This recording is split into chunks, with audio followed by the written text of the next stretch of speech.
Hey, welcome to Jim Brown podcast. Man, I hope it's true.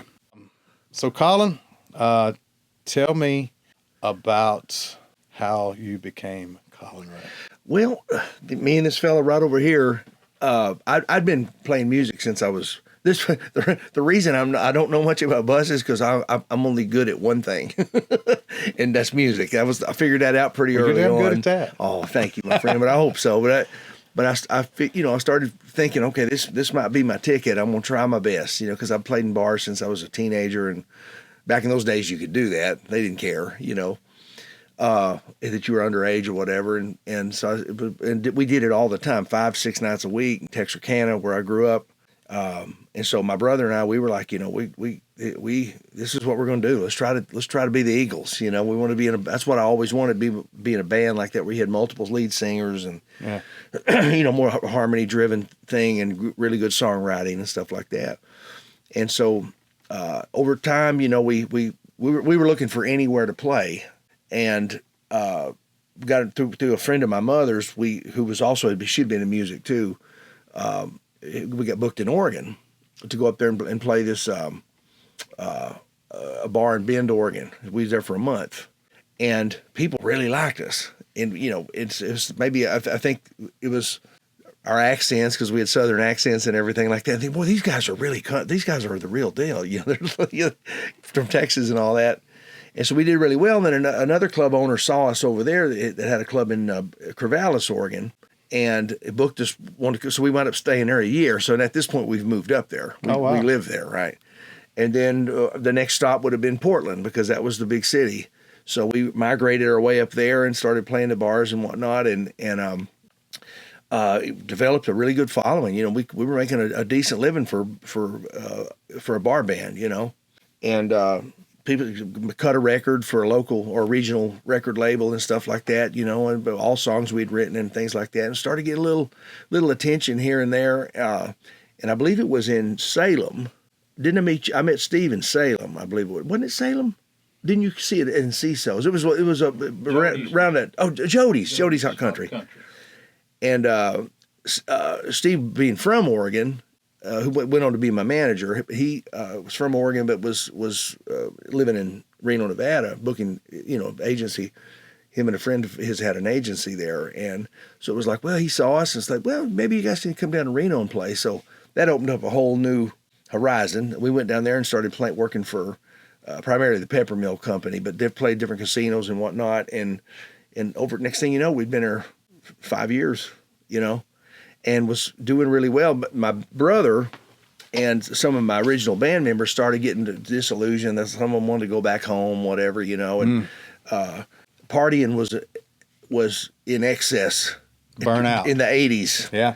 In Reno, because it was just like anything you wanted, there it was, and so certain ones of my guys, had a little weakness for this or weakness for that. Next thing it's like, I'm gonna go back home. I gotta get out of here, and so next thing you know, it wasn't really a band anymore. It was me and some other guys that I was hiring to fill in spots.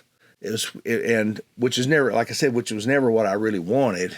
I didn't really want to be the guy out front. I wanted to be in a group, but so Steve was like, well, let's keep pushing this and push you as a solo artist, and I'm sorry, I'm getting so detailed here, but through a friend of ours out that booked entertainment in Nevada, Bob D. He had a friend, Jerry Fuller, who was a producer in Los Angeles, who had wrote Traveling Man for Ricky Nelson and all the Gary Puckett and Union Gap hits, Woman, Woman and Young Girl and all that stuff. He wrote all those, plus was a big-time producer. And so they got him to come up to Reno to see us, and he liked me. And next thing you know, we'll get you down to the studio, cut some demos. And I remember thinking, well, we'll see if this happens or not. I've heard this before, right? About 7-8 months later, there we were at his studio in Sherman Oaks. And he clearly knew what he was doing, and found some good songs. And we cut the demo, and about 3 weeks later, we had a record deal. And with Sony, or back then it was still CBS at that time. Bob came out though. Yeah, Bob. Oh, yeah, that's right. Bob Montgomery. I forgot about that. And again, legendary producer, songwriter. Absolutely. was, worked with Buddy Holly. It was Buddy and Bob. That was before the Crickets. Oh yeah. And he came out. Jerry got him to, and that kind of confirmed the deal. He saw me do what I do and said, okay, yeah, let's do this. Next thing you know, we were going around town looking for songs, and the first single was "All I Can Be Is a Sweet Memory" that Vince Gill was nice enough to come sing harmony with me on. That kind of got me going, got us on the chart. The song peaked out at 22, I believe it was. The video went #1 though. On CMT and TNN, it went #1. So we thought, okay, we got something. This is a good sign, even though the single died out. And then "Love Me" was the next one, and history. So yeah, and then we were not looking back after that. That's right. I'm sorry that was such a long explanation. Hey, that's okay. It's all right. No, I learned stuff that way. I knew some of that already from a 28-hour ride from Reno. I've learned some of that. But it's always interesting to hear it. Yeah, hear it two different perspectives. I'm sorry to bring up you, but I wouldn't take anything for those days in Reno, because repetition. If to get really good at something, I don't care whether if you're an athlete, yeah, absolutely, if you're a musician, if you're an actor, if you're a skilled, if you're a welder, you get great at something by doing it all the time. You hone in, and boy, we did it all the time. Yeah. So I always got to ask this: what is the funniest thing you've seen from the stage over the years? Oh boy, so some of which I probably shouldn't say. Those are the ones we want to hear. No. Yes, there was, since I've been touring, it's harder to see because there's usually a spotlight on your face, right? So you can't make out a lot of stuff. The first thing that pops into my mind actually was in Reno back in the late '80s. It's been about '88. And we're playing. It was a late night. We always play graveyard, and so we were on very, very late. And you'd see some characters, come in there. And there was this one guy, and he was just acting strange. He said he was sitting back by himself, and I could see. You start to notice stuff because you're so bored at that point. You're just looking around, and the security guys had their eye on this guy. And I thought, okay, he must be. They must be concerned about him or whatever. And he got up, and so we had some people. There was a dance floor, and people were out there dancing and everything. And he kept looking up at us, and he was making gestures, just like with his hands and stuff like that. And so now, and Craig Hutchins, God rest his soul, my guitar player at the time, he was pretty funny. So he started kind of just joking back and forth or talking to this guy just for our benefit, making us laugh. The guy clearly had something not right about him. And so this just keeps going on, and so at this point, security is like standing around like ready to pounce on him because he looked kind of dangerous. Defensive squat. So what he winds up doing at some point, we're doing "I'm Down" by the Beatles. You tell lies thinking I can't see. I'm down. We're rocking on "I'm Down," and and suddenly he just pulls his pants down. I mean everything.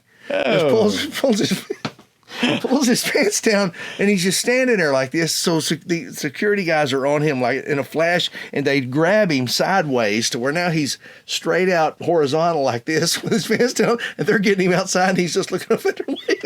I was like, "You're not going to upstage me." I know. It's like, okay, what just happened? Yeah. I don't know what happened. Did to the you guy stop after this. singing, or did you keep going? Oh, I think we kept going. Yeah. We kept going. In fact, when "I'm Down," it was like this. So it went from "I'm down, I'm really down." It's like so we're like he's pulling really him down. down. And the cocktail waitresses and everybody's just like, "Oh my God, did you see what that guy just did?" But That's I mean, good. so I don't know whatever happened to that fella, but it left a mark. Well, you never know what you're going to see late night, Absolutely. We were talking earlier about, of course, I had met you several times in the '90s, and then we reunited up north one time, and that's how we got talking about Steve. But I had only met your brother the one time, and wow, what an amazing guitarist! Oh yeah, what an amazing individual. The impression that he left on me that one night that we played in Franklin was just out there. I was so enthralled. Oh, that's right. He played that with us. Didn't Yeah, he? I wanted to learn so much more about him. Yeah. And that's when I found out that he was with Miranda, had been with Miranda all this time. Yeah. And I was like, man, I said, he was just so awesome when it came for him, time for him to play that solo. If you remember, it was the day after Merle Haggard had passed. Yeah, And we did Could Be Holding You Tonight as a grand finale song. Sure, we all came out and did it together. And it was time for his solo. And even the guitar player that I had then was 28 years on the road with Tim McGraw and is an excellent guitar player. Yeah. He was like mouth Scotty drop. had a good feel. And buddy, he raised that guitar up and just played it like you're supposed to. Yeah. And of course, then I'm not really a starstruck kind of guy. And I get more starstruck on individuals that I feel deserve more credit than they get. Sure. And I was starstruck that night. I was like up in the green room going, hey, here's my phone. I want to take a picture. And I've got those pictures of me and you and your brother together. Yeah. And I just, that was a cool night. But that was the only time I ever really got to meet him. Yeah. And hang out with him. But what an amazing individual and an amazing impression that he made. Sure miss him. He, of course, taught me how to play guitar, taught me how to play bass when I was a kid. And he was a natural. When he was like 6 years old, he was like a prodigy. He could like play. My dad was really into Buck Owens.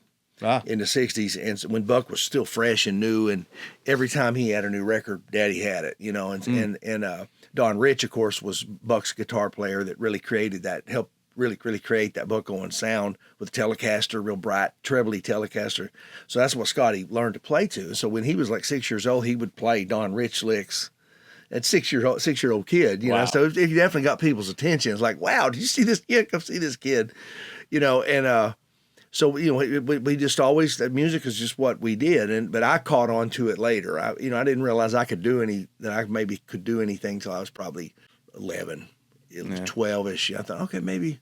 But he showed me how to do stuff, and we did an album called Scars about 3 years ago, 3-ish years ago. Thank you. And that was, I don't know, he never treated himself very well.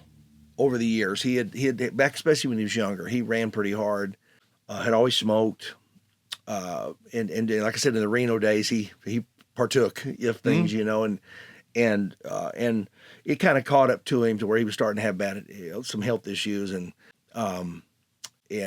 so I just, even when we did the record, I just thought, man, it sure would be great if we could collaborate again on something, because we always stayed close. But we had not collaborated on anything, so we wrote some songs together.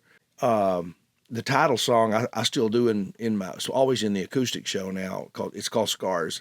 That he wrote that, and I just love that song so much. And Miranda was nice enough to come in the studio and sing harmony on it with me. And but I'm so thankful we got to do that together before he got too ill. Mm-hmm. And it's, you always think, because sibling wise, it was just him and I. There was only two kids in our family. It was just him and me, and so it's weird when your brother goes, and it happened suddenly. We were actually going to do a show in Texarkana, the town we grew up in, just for that reason. I have this little alter ego rock band that we do sometimes called Riff Raff. Collin Raye and the Riff Raff. Thurman Lindsley caught you doing that. Yeah. And we do classic rock just for fun. I don't make any money doing it. It's just we just do, we just enjoy doing that stuff, just to kind of prove to yourself you still can. Because we do some more difficult kind of songs, I have a group like that. It's called Jim Brown, but we don't make any money. But we still like to prove that we can. Sometimes you just have to prove. Well, Jackson Brown said in Running on Empty, a great lyric in Running on Empty, he says, you got to do what you can just to keep your love alive.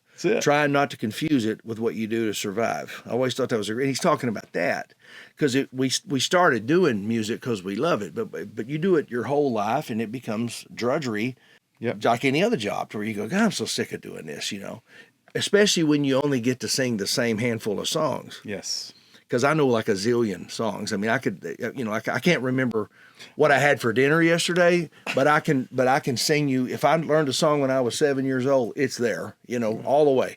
And so that's my superpower, kind of as I can just.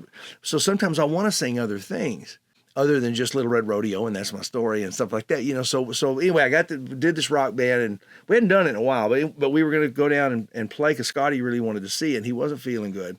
And he, because I wanted him to see the show, because that was him, and that's how we cut our teeth, was doing this kind of music, So I set up a thing just to play for the door at this bar in Texarkana where I know the owner, an old musician friend of ours. And but by the time we got down there, Scotty had taken, it had become worse, and so next thing you know, he's in a nursing home about an hour and a half away up in Arkansas.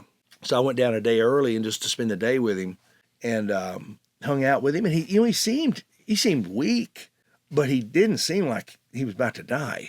We're laughing, I had him laughing, we were reminiscing, talking about old stories and stuff like that. And so when I was there for probably 5-6 hours, and then I was going to get back to Texarkana and get the hotel, get ready for the gig the next day. And I said, man, I sure wish, because I sure wish you could be there tomorrow night. That's why we came down, So his girlfriend was going to video it, and so he could see the show and stuff like that. And so there, but when I left the room, he seemed like I was confident I was going to see him again, because I was going to stay over another day and go back up there and hang out with him, on the Sunday or whatever. And so I told him goodbye, told him I loved him, everything, and left. And next day we do the set, and I noticed his girlfriend was there, but she wasn't videoing anything. I was like, because she was sitting right there, and that's odd. My Aunt Marion was there from DeQueen, Arkansas. She came down and had some friends, and it's like, and so basically what had happened, he'd already passed away. They just didn't want to. And they didn't tell me till it was over, and so I was like, I wonder what's going on. This is weird, So we did the show and all that, and I found out afterwards, and it was just, I still have question marks about that. So let me ask you this: you got your wish? Yeah, he was there. Yep. Oh, exactly. Exactly. That's the way I looked at it, because I felt like, okay, now he can be here, to where in his living state he couldn't, and. But I just, not to, let me put it this way: nursing home as a last resort, because I just kind of feel like now I don't necessarily know I don't think their intention is to keep you in there very long. I'll just leave it at that. Yeah. Because my mom was in a nursing home because she had dementia, and she was in there for years, back in the, early 2000s and stuff. She was in there for years and years and years, lived to be in. You'd go out there and she was relatively happy and comfortable. They were Scotty was in there like 3 days and dead.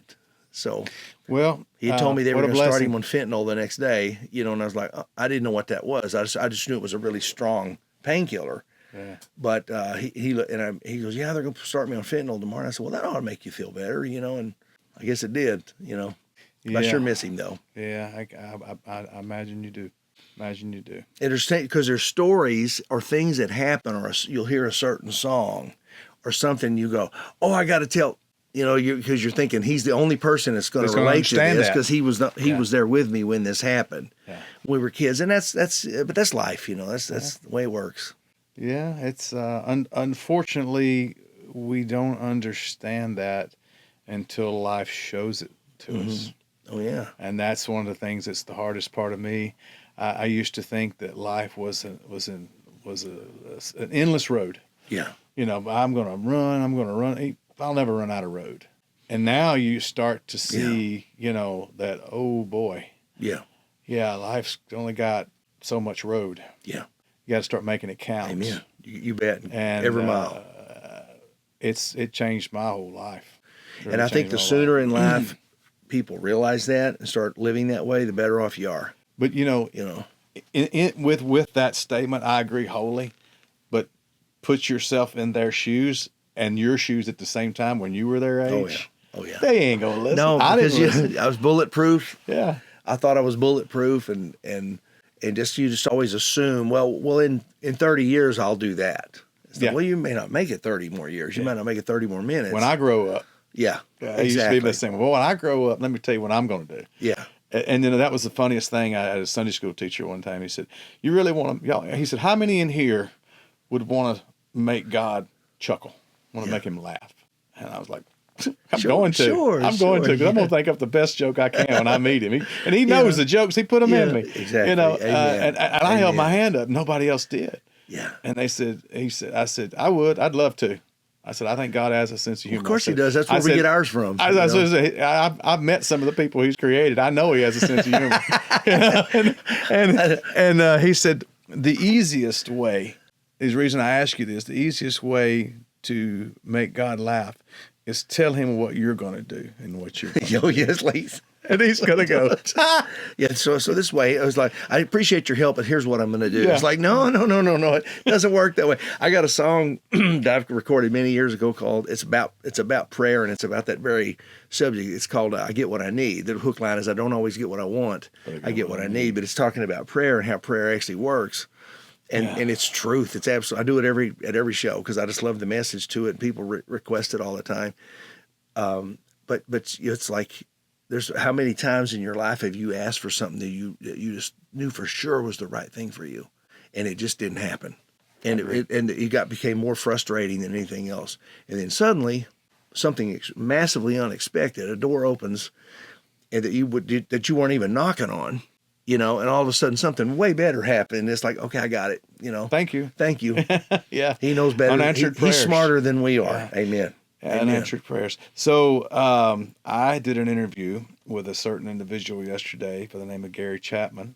Oh. And he said, hey, ask Collin what his favorite episode was on TNN that we did. He knows exactly. It was Glen Campbell. Yep. Was me and Glenn were the guests on that show, and Gary, actually, when Gary took that show over to, he just took it up a whole nother level. Because he's a comedian. Yes. Gary's funny. Yeah, we had a blast yesterday. And we had so much fun doing that show. I mean, anytime that was an option, we were, yes. I mean, I was on there all the time. Well, this one time Glen Campbell was going to be on, and I knew Glenn, been around him a few times, and I had the old, in the music business term, germ. I'd germ Glen Campbell a few times, but at this point, he just knew that I idolized him because he may be my ultimate musical hero, and that's saying something because I got a lot. But I just loved that voice. I used to try to sing like him. His songs, I mean, he had such great song selection, Galveston, and by the time I get to Phoenix, and Gentle on My Mind, and Wichita Lineman and stuff. And so there we were. And so Gary, we're in the little trailer back there, he comes in, knocks on the door. I said, yeah, man. He goes, here's what I'm thinking. He goes, what if you and I go over to Glenn's dressing room now, and we just really pitched through the idea of let's having a little acoustic guitar pull during the show where we are all singing Glen Campbell songs with him. And I said, do you think he would do that? So we go over there, and first you can tell Glenn was kind of hesitant about, and because he didn't know how this was going to turn out. But Gary's very persuasive, and so Glenn, okay. So we ran a couple of things, and so then Glenn started feeling more comfortable with it. But we went out there and did, I don't know how many, maybe 4 or 5. This is on national television, just impromptu, just like we just calling them out, and it was one of the greatest musical moments of my life. He said it was the best show, hands down, that had ever been recorded.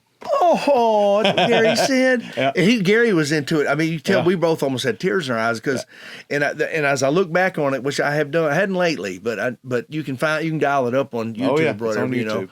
And there's this one scene where we're doing Galveston, and Glenn nods at me for the last one. You Galveston, oh Galveston. We got the higher thing, and so I'm like, okay, so I sing that, and I stung that note, and he just looks at me with such pride, like that's my son, kind of thing, and he just looks at me and just kind of smiles, and that meant so much to me because I'm thinking.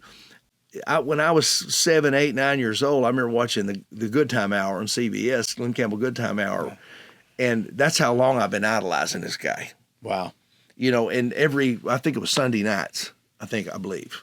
And our family, we never missed an episode of that because the music was good. It was a variety show, had comics on there and everything as well, but it was tremendous music. I mean, you had guests like Bob Dylan would be on there, and it wasn't just country stuff. It was, And I love that guy so much, and so to get to have done that with him was a highlight.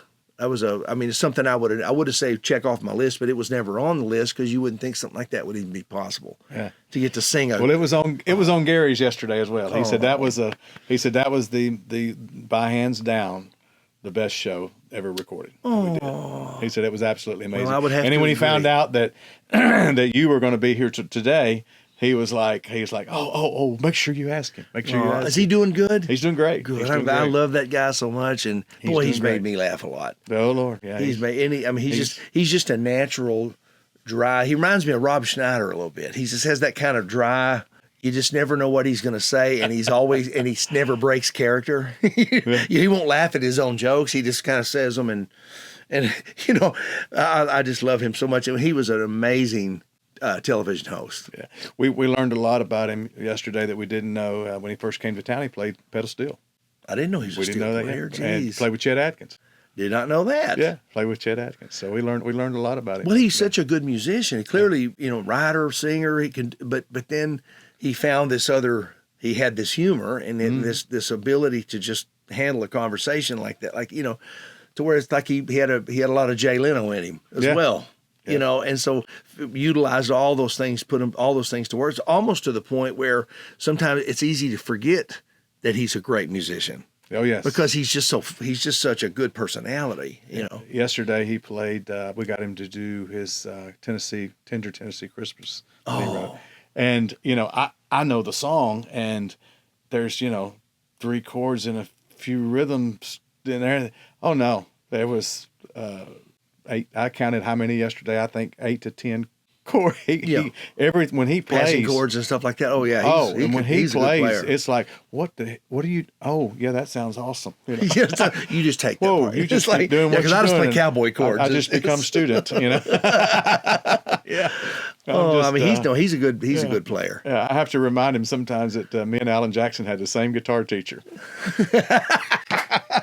Yeah, I'm pretty basic. Let me put it this way: the greatest invention in musical history is a capo. Yes, because the older you get, you just kind of want to stay and play everything in a G position because it's just easier on my hand. And so if it's something used to, I was a little better. I was never wonderful, but I was better than I am now. But after a while, you just get, I look at my piano player like, Clinton, okay, so what fret would I put this on if I want to play in G position? 4th fret, so slide, it's just myself. I've always had a good right hand, so to speak. It's like, because I can, everybody can follow me tempo wise, and I'll drive it, and everything. But as far as anything fancy, I got to have help. I agree with you. I'm right there. I sometimes come on stage and in the back of my shirt with a piece of tape that says help. But that's the beauty of playing with other musicians. Man. It's like you just realize especially when it's people you've played with a long time. With others greater than yourself. You bet. Absolutely. And like I make a joke on stage sometimes, because Clinton, my piano player, he's 35, real handsome fellow, 35, and Shauna, of course, has been with me a long time, and she plays fiddle, and so I'm like, I say, folks, one thing you learn as you get older, as we do get older, it's really important to surround yourself with younger, more attractive people. Yeah. So you don't have to look at me the whole time. Absolutely. Those days are over. I'll tell you what. So at the end of our segment, which is where we're trailing down to now, I always ask, what is the one story that you've heard pretty much your whole career or along your career, this, that, and other, and you don't know if it's true or not, but you just think it's the most amazing story you've ever heard about, not necessarily somebody in particular, just a story that you've heard over the years, and you really don't know if it's true, but you've heard it told more than once. Boy, you got me there. I'm not sure about that. Nothing, because most things that I've heard some funny road stories about Bill Monroe. Okay, this one I think is a classic, but I'm pretty sure it's true because I heard it from 2 different people. But Bill was the king of bluegrass, man. He the father of bluegrass music, But I had a driver one time, a bus driver that drove for Bill, so he had some of these good stories, and apparently he was a real character. And this one time they're in an airport, I guess they're flying, and so Bill gets up and he's hungry. He goes, I think I'm gonna go get something to eat. They're all waiting to the flight's delayed or whatever, so the band's sitting there, and they see him go into this bagel shop. They see him walking into this bagel shop, and so a few minutes later, he comes back, sits down, and he goes, so Bill, how was it? Would you get something good to eat? He goes, no, And I didn't. And he said, what's the matter? He says, he goes, worst damn donut I ever had in my life. I believe it tasted of onion. And I thought, was he kidding? He's like, no, he was dead serious. He thought he was eating a donut.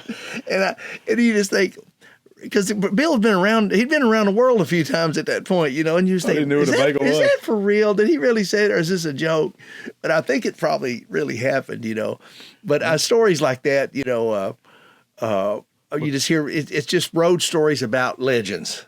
And sometimes, you know, if it's something like that, well, it just, to me, it endears you more to that person. We could call Marty Stewart and verify. Yeah, he'd know. He would know. I believe it tastes. Marty probably could have told you what he ate for breakfast that morning. Worst damn donut I ever had in my life.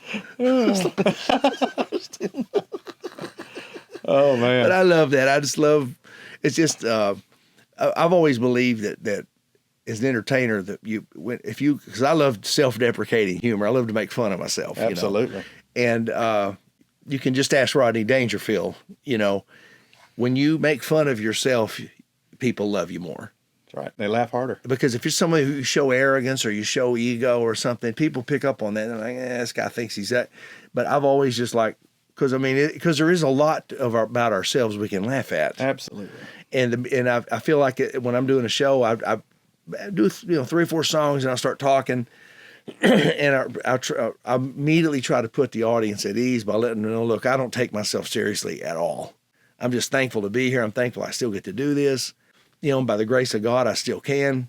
But let's just have a good time. And I love doing that. And you win every time. Absolutely. You win every time because people want to know you're real. Exactly. And like this Bill Monroe stories, things like that, things like that are heartwarming to me, you know. Well, man, it was a blessing and an honor as always. Oh, man, it's good to see you again, too. For you to come to the show. And, man, we hope it's true.